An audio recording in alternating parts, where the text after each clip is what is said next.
రామ్ చరణ్, అల్లు అర్జున్ వీళ్ళిద్దరి గురించి ఏం చెప్తారు మీరు ఒక మాట? ఏముండదు అన్న, ఇద్దరు సినిమా యాక్టర్లు కాబట్టి వీళ్ళిద్దరు సినిమాలో ఎవరు దమ్ముంటే వాళ్ళు చూస్తారు.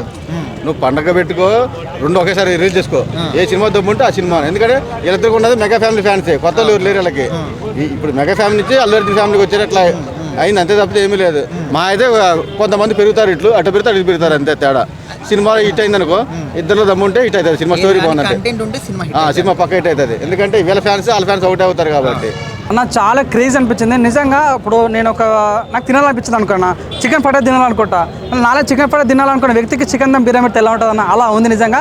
సుక్కుమామ టేకింగ్ కానీ, తన డైరెక్షన్ కానీ, తన రైటింగ్ స్కిల్స్ కానీ చాలా బాగుంది. అసలు మేము ఊహించాలి ఇంత బాగుంటుందని మేము ఊహించలేము. సో మాకు చాలా బాగా నచ్చింది ఆ సినిమాలో. ఆ ట్రైలర్లో మాకు కనిపించే కొత్త విషయాలు ఏదంటే మన అన్న గెటప్స్ కానీ, ఆ సినిమా లుక్స్ కానీ, ఇంకా డైలాగ్ డెలివరీ భయ్య శ్రీలీల మన శ్రీవల్లి డైలాగ్ పడుతున్నా, పుష్ప అంటే పేరు కాదు, పుష్ప అంటే బ్రాండ్ అని డైలాగ్ కానీ, పుష్ప అంటే నేషనల్ అనుకోటివా ఇంటర్నేషనల్ డైలాగ్ కానీ, పుష్ప అంటే పవర్ అనుకోటివా వైల్డ్ పవర్ అని చూపించా కానీ, అంటే పాత డైలాగ్లే కానీ చూపించిన విధానం చాలా కొత్తగా అనిపించింది అనమాట. అది చాలా క్రేజ్ అనిపించింది.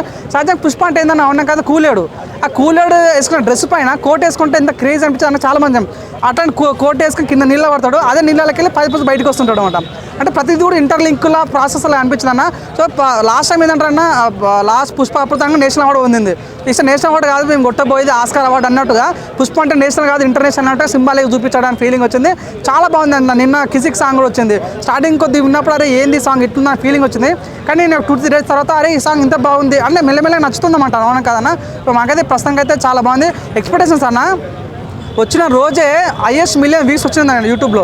దీన్ని బట్టి అర్థం చేసుకోవచ్చు. అంతేకాని మొన్న బీఆర్లో ప్రోగ్రామ్ పెడితే 6 లక్షలు రావాల్సిన జనాభాకి 12 లక్షలు రావడం ఏంది? అది హైదరాబాద్ కాదు, ఆంధ్రప్రదేశ్ కాదు, తెలంగాణ కాదు, ఎక్కడో ప్రోగ్రామ్ పెడితే అంత పెద్ద ఫ్యాన్స్ రావడం ఏందని ఫీలింగ్ వచ్చింది. 100% ఫ్యాన్స్లందరూ ఈ అల్లు అర్జున్ ఫ్యాన్స్ వేరయ్యా, విశ్వదాభిరామ అల్లు అర్జున్ తోపురా మామ అన్న ఫీలింగ్ మాకు కలిగింది అన్న 100%. నాకైతే చాలా బాగుంది. నేను చెప్తాను, నేను చిన్నప్పుడు ఒక మాట విన్నాను, దేశ భాషలందు తెలుగు లెస్తా అంటే దాని మీద నాకు అర్థం కాలేదు. కానీ ఈరోజు అర్థమైంది నిజంగా. అంటే మన తెలుగు వాడు అయ్యి ఉండి బీఆర్లో ఫ్యాన్స్ అంతమంది ఫ్యాన్స్ వస్తుంటే ఇది కదా మన సత్తా, ఇది కదా మన రేంజ్ అనే ఫీలింగ్ వచ్చింది. నిజంగా తగ్గేదిలా అన్న ఫీలింగ్ వచ్చింది. ఆ విషయం ఆల్బేస్ నిజంగా సుకుమార్ యొక్క టేకింగ్ చాలా బాగుంది. చూడనా ఆ పుష్ప 1లో సునీల్ గుండు కనిపించన్న, ఈ సినిమాలో తన గెటప్ మారిపోయింది. అంటే శత్రువులు అందరూ ఒక దగ్గర, మన అనసూయ కానీ, మన జాలిరెడ్డి కానీ, వీళ్ళంతా ఒక దగ్గర అయ్యి పుష్పని టార్గెట్ చేయాలనుకుంటున్నాం. అప్పుడు పుష్ప అంటే ఏదంటే ఒక ఇండియా వరకు ఉన్నాను, ఇప్పుడు మొత్తం జపాన్లో ఫైట్ చేస్తున్నాడు. అంటే ఈయన 5% దాటుకొని మరీ ప్రపంచాన్ని ఏలుతున్నాడు అన్న ఫీలింగ్ కనిపించింది. పుష్ప 2 మాత్రం చాలా ఈగర్గా వెయిట్ చేస్తున్నాను. 100% మంచి హిట్ కొట్టాలని కోరుకుంటున్నాం.